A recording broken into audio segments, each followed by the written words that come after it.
Аллоҳ ҳама гуноҳҳоро мебахшад. Инчунин Аллоҳ одил аст.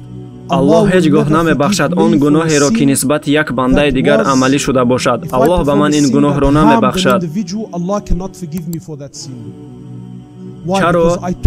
Чунки ман ҳуқуқи як шахси дигарро поймол кардам ва ман бояд узру бахшишро ҳатман аз он шахс биҷӯям. Аллоҳ ба ҳеҷ банда намебахшад амали зиёнеро ки нисбати бандаи дигараш амалӣ шуда бошад. Бо ин тарз дар ислом ва ин муҳим аст барои мусалмонон.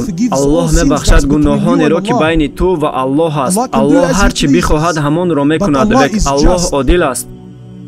фикр накунед ки ман метавонам пули кадом бародареро бидуздам ва хапудам бо шумораи зиёди дуову бо намозу бо чизи дигаре аз Аллоҳ омӯзиш биталабам ва аз Аллоҳ мағфиратро интизор шавам. Не, шояд ки Аллоҳ амали дуздии маро бибахшад, лек Аллоҳ он зиёнеро ки ман ба ин бародар расонидам намебахшад.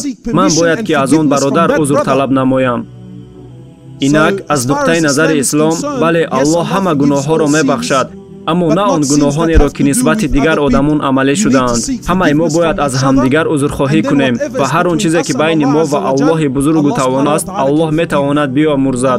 Аллоҳ мегӯяд ки раҳмату мағфирати ман аз ғазаби ман дида зиёдтар аст. ва ҳар он чизе ки байни ту ва Аллоҳи бузургу тавоно аст, Аллоҳ туро метавонад бубахшад. Ҳар касе ки аз Аллоҳ омӯзиш металабад, то он даме ки гуноҳонаш байни ӯ ва Аллоҳ аст, Аллоҳ ӯро меомӯрзад. Аз нуқтаи назари ислом, моро аз дигарон он фарқ мекунонад ки ба мо чун ба мусалмонон аз касе иҷозат лозим нест. Шарт нест ки ман ба назди касе биравам ё муроҷиат намоям ба кадом як нуқтаи назаре ё буте ё ҳар чизе ки набошад. Агар ман гуноҳ кардам ё амали хатое кардам дар ҳаётам, байни ман ва Аллоҳ аст.